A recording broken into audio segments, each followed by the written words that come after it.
to vlog number 5, why I should be going to the Bahamas, and clearly based on the sign behind me, you can see that I'm already here, so might as well give me the package while I'm here. As it turns out, well, it's maybe not quite what I imagined the Bahamas to be. Oh, it's the Paradise Valley Hotel, not actually the Bahamas. Anyway, maybe he can give you the package anyway. So clearly I haven't actually won the Platinum Pass package yet. So let's run through some reasons why I should win the Platinum Pass. Let's start off with my background. I've actually come from a background of playing chess and moved into poker. There's a couple of other players that I know who have made a pretty reasonable transition from chess to poker. The first one that comes to mind is James Obst. I've known James since before he started playing poker. We played some chess events together, such as the 2004 Nobel Cup in Canberra. Tournament he actually won, I finished equal 4th. Anyway, he's probably best known not only for winning a World Series bracelet, but for actually a fold that he made in the World Series a few years ago against Michael Ruan. What can he have? He might have you beat. Well, he looks like he had a straight flush. Could be the best actor of all time.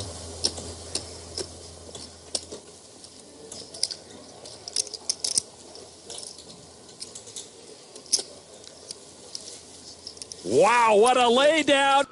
Another player I know personally who's made a fantastic transition from chess to poker is a guy called Michael Adamo.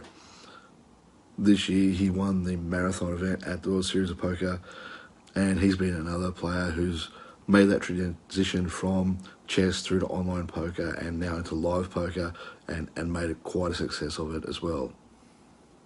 So I've got the background knowledge to make that transition to becoming a poker player and a successful one at that.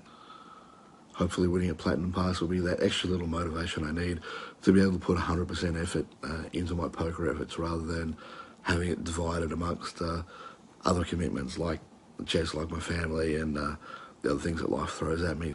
And although I have had some success along the way, haven't quite reached the heights of others like James or Michael. If I was to win the Platinum Pass package, I wouldn't be there just to make up the numbers. I wouldn't just be someone who's there to have a good time and thank Poker Stars and Andrew and Jeff and everybody else involved in the competition, although obviously I would. I'd be there to try and do my best to try and make the money, try and obviously eventually take the tournament down if at all possible. And as you might have seen from my earlier vlogs, when I get into something, I do take it seriously. Poker's something that means a lot to me. I'm not just your average Joe off the street who plays a bit of poker here and there and runs a home game. I work in the poker industry. I run tournaments. I've got the books. I've got the DVDs. I've got the equipment. I've got the chips. I've got everything there at my fingertips ready to go. I just need to have a reason to sit down and really put in the time and study rather than devoting myself to other things like looking after my family. Poker. To you it's poker, man. To me this is my life. I realise she's not a judge, but if you go back to episode 3 of this series and the interview I did with my wife Greer, she also came up with a few reasons why she thought I should be in line for this Platinum Pass. So you're saying you haven't had honeymoon even though you got married almost 2 years ago? No honeymoon, no holiday. Do you think you deserve it? Yeah. Oh, you deserve it? Do you think I deserve it? Yes. You're an awesome father. You need a holiday. We both need a holiday. With a 25k buy-in, you'd imagine most of the field in the Poker Stars Players Championship are going to be pros rather than being amateurs. In terms of playing against that type of field, as an amateur, obviously, I would still need a bit of luck on the way. But we've seen in the past that every now and again an amateur can have the type of luck that they need to knock out some pros and ultimately go all the way to take out a big event here and there. He is all in. And quickly called. The pot size is 1 million now. Yeah, Moneymaker is disgusted. He never could have assumed the 2 9s in the hole for Phil Ivey. And now he is going to need an ace, a queen, or a 6 on the river to win the hand. which would knock out Phil Ivey. Moneymaker's looking for an ace on the river. Or another queen. Here we go. We're going to see one more card. It's an ace! An ace! In the unlikely event that I did take down the PSPC, maybe you could restart the poker boom in Australia, much like what happened when Joe Hasham took out the World Series back in 2005, where it really kicked off the poker boom in Australia, and there was poker all over the place in the country. Turning to some actual poker, while I was at the Paradise Valley Hotel, I also played a bit of poker while I was there. Things really were going my way early on in the event, ticking down pots with all sorts of hands. I want to quickly break down what was effectively my bust-out hand from the Paradise Valley Hotel. We were playing five-handed, 3,000, 6,000 blinds. I was middling kind of chip position, had just over 150,000. There's a limp in front of me, and I was on the button and looked down at Queen 10 of diamonds. I decided to bump it up to 20,000. The small blind, who was a shortish stack, the big blind, who had a pretty similar stack to my own, and the limp, who had everybody else at the table covered, all decided to come along for the flop. The flop was King Queen 6 rainbow. And instead of what would be expected normally, checking to the pre-flop raiser, in this case the big blind let out for 20,000. Typically in these kind of games, if somebody does play out of flow, depending on the player, it's typically a case where somebody's hit the board and thinks that you've missed everything with a hand like Ace King or Ace Queen. Or alternatively, it's somebody betting a hand that is better than an Ace King or Ace Queen on that flop that you're playing. This is something that I obviously took in mind, but when we get to the turn shortly, I obviously didn't put enough of that into my considerations as to what I was doing. Thought it was too early to fold the hand. Obviously I've got second pair. With the 10, there are a number of turn cards that could help my hand and give me additional equity.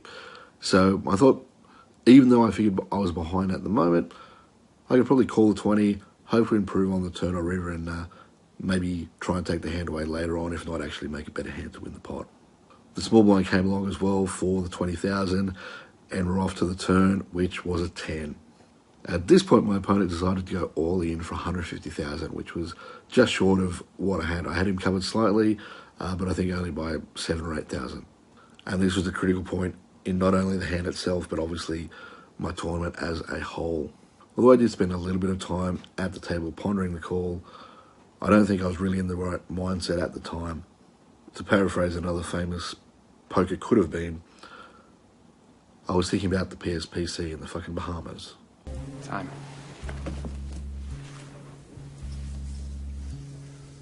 I want him to think that I'm pondering a call, but all I'm really thinking about is Vegas and the fucking Mirage.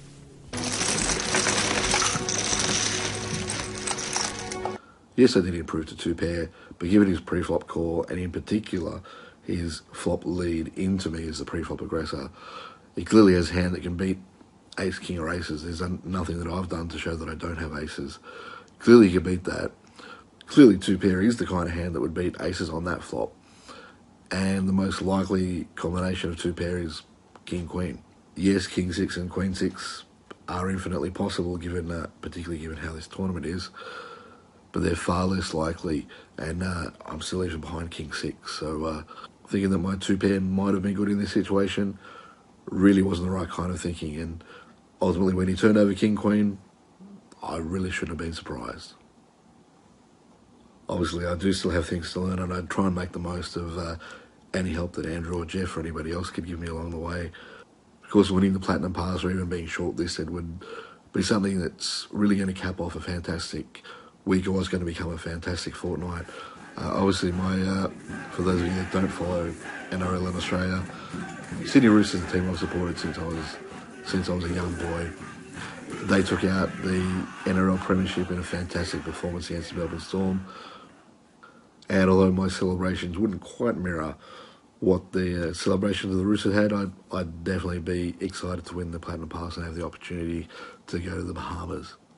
Also coming up before we get the announcement of the shortlist, some really important events in my life. My young little girl, she turns 1 in a couple of days' time, and that would be just a fantastic birthday present for her and the rest of the family.